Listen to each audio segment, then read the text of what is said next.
Hi, and welcome to ABC's Film. In this episode we're going to be watching Hamlet, the movie that won Best Picture Oscar in 1948. It's directed by Laurence Olivier, and Alex has a terrible joke about it. Hey Barry, what do you call a pig real estate? I don't know. A Hamlet. It waves me forth again. I'll follow it. What do it tempt you toward the flood, my lord? Or to the dreadful summit of the cliff that beetles o'er his base into the sea, and there assume some other horrible form which might deprive your sovereignty of reason and draw you into madness? Think of it! You shall not go, my lord! Hold up your hands! Be ruled, you shall not go! My fate cries out and makes each petty artery in this body as hardy as the Nemean lion's nerve. Still am I called, unhand me, gentlemen. By heaven, I'll make a ghost of him that hinders me. I say away! So that was Laurence Olivier's Hamlet that we just sat through. It's 2 hours and 35 minutes. It was a bit of a troll. Well, for a start, it's too long-winded. I like the story a lot. It's one of the things I find about Hamlet is that they set up the central conflict very early in the film. The first act is just Hamlet's dad appears as a ghost. Hamlet goes to speak to his dad as a ghost. Hamlet's dad's ghost is like, oh my god, your brother poured some poison in my ear. And Hamlet's like, I'm going to go murder my uncle. And then he doesn't murder his uncle for 4 acts. And a great deal of Hamlet scholarship has been devoted to why Hamlet doesn't do anything for 4 acts. So you mean the story is long-winded rather than the way they say things is long-winded?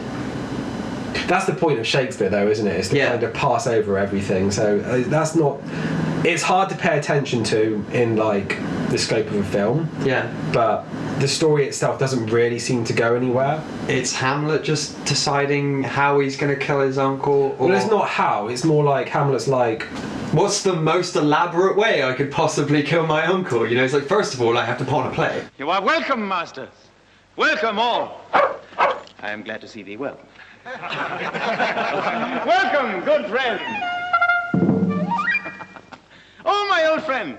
Why, thy face is balanced since I saw thee last. Comest thou to beard me in Denmark? What, my young lady and mistress?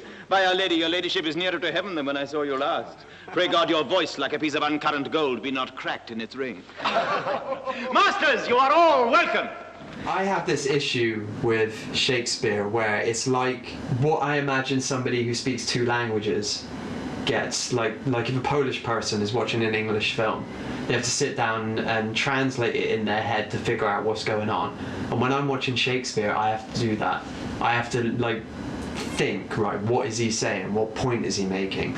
And I would not have known what was going on if Alex wasn't here. There's fennel for you and columbines. There's rue for you. And here's some for me. We may call it Herbo Grace or Sundays. Oh, you must wear your rue with a difference. There's a daisy.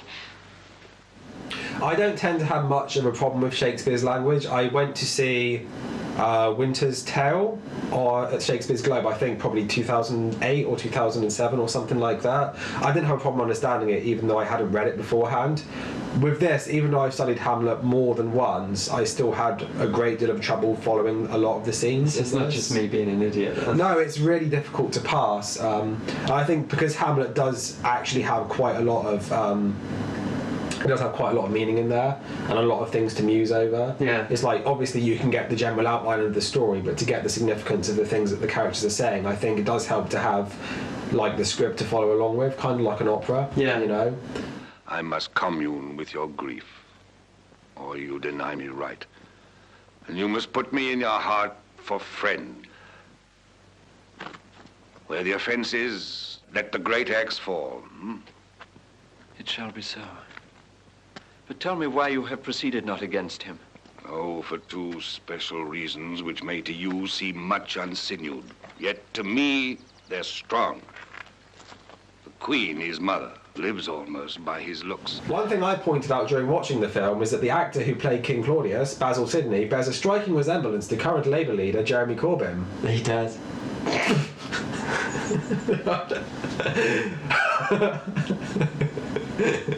Alright. King Corbin comes in his giant bulge and his high heels. Why are there no seats in this castle? I require a seat for me and my wife. Laurence Olivier, I don't see what the fuss is about with him as a movie star. I've seen 3 movies with him in now. 3? Yeah, so we watched Rebecca a few weeks ago. My dad showed me Marathon Man. Oh, okay, yeah. You did He's the bad guy in it. And now I've watched this, and the only one that I would say he was good in was Marathon Man. No, but you've been to London. True, but I don't think... Yes, Golders Green. We've been there since 33. When we got out of Germany, my wife and I. Our little shop is quite fashionable now. I always wanted to visit London. Well, I suggest you hurry while it's still there. The other 2, he overacts like nobody's business, and I think it's because he's a theatre actor. It's the same sort of problem I used to have with Patrick Stewart. Patrick Stewart's toned it down a bit now. It's like he's playing to the back row, and he's not playing to the camera that's right in front of him. Like, movie acting is subtle. Isn't he beautiful? He's the most beautiful thing I've ever seen. But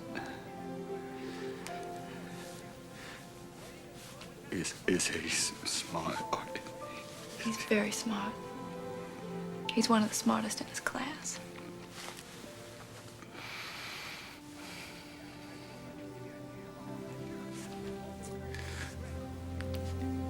Yeah, it's okay. Go talk to him.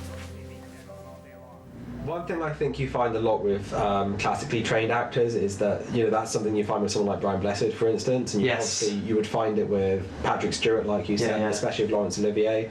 I didn't find that it was much of a problem. One of the problems I had with Laurence Olivier's performance in this film was that he was very stony-faced a lot of the time, and it's kind of like there's the melodrama, and then there's the emotionless stuff he does. He's not particularly expressive. It was very much like, I assume Hamlet is supposed to be going crazy, but this was very much like a psychopath. You know, just kind of like no emotion whatsoever, and just sort of like, oh yes, I am now going to do this. You know, Hamlet being crazy is a point of like contention among people who interpret the play, whether or not he's actually crazy or he's putting it on to make people think he's crazy. Right. So it's never clear. If Hamlet from himself be ta'en away, and when he's not himself does wrong Laertes, then Hamlet does it not. Hamlet denies it. Who does it then?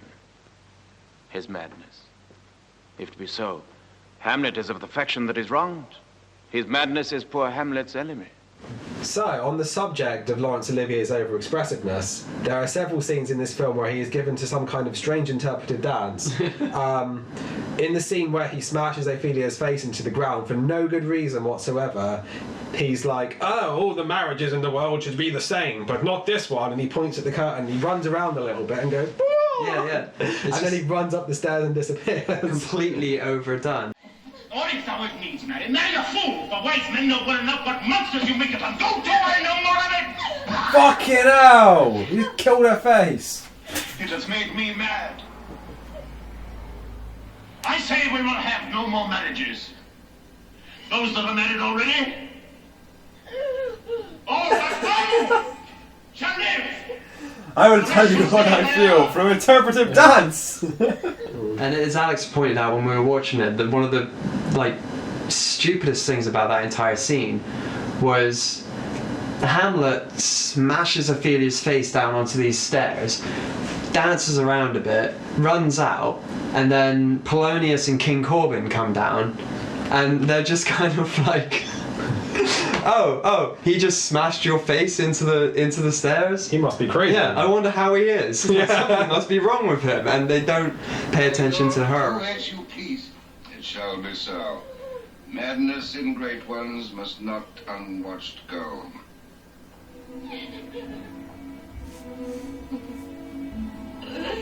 Hamlet literally just smashes her face into the stairs, and they're like, oh my god, what's wrong with Hamlet? Let's leave her there. No, I don't want to weird it. one of the coolest things, probably the coolest thing about the movie was how they shot the ghost of Hamlet's father. It was really like old school creepy. It was the kind of thing when I was a kid, if I had seen like Dad watching this interpretation of Hamlet or something like that, that would have stuck with me and like I wouldn't have been able to sleep that night. Peace. Break me off. Look when it comes again! But also the sound designs in those scenes as well. The drums they use every time Hamlet's father's ghost turns up. Yeah, and the focus fades in and out with like a heartbeat on the people. Because when it first happened, like the very first time it happened, I was like, oh, they lost focus there. But then it sort of pulses in and out. So obviously I determined that they were doing it on purpose. And just in general the makeup as well, because obviously you can't see Hamlet's dad's eyes. Yeah, no, the way he was lit, it was in such a way where you're sort of like, is that? Yeah. You know, you can make out a face, but just... It's genuinely creepy, Barry. Yeah. It's one of the few things about the film I really enjoyed. Time to walk the night, and for the day confined to fasting fires, till the foul crimes done in my days of nature are burned and purged away. Another shot that I liked, for the same reasons really, was the silhouette at the end when they're carrying Hamlet up a hill or up a.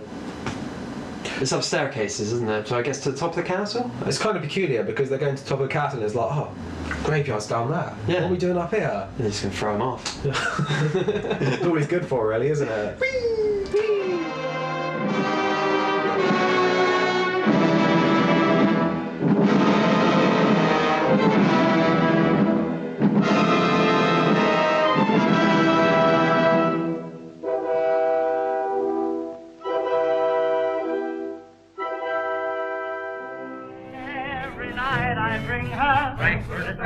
Frankfurter sandwiches. Oh, my baby loves those Frankfurter sandwiches. Frankfurter sandwiches. I tried to win her with candy, ice cream and custard, but how she likes hot dogs with mustard.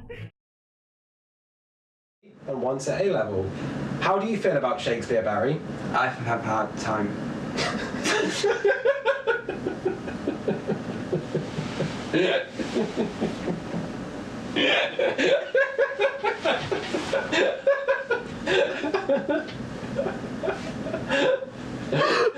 I'm a hard time.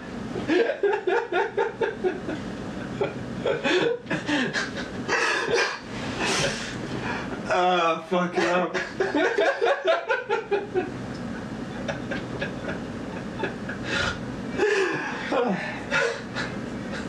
Let's just watch the fucking film. Yeah.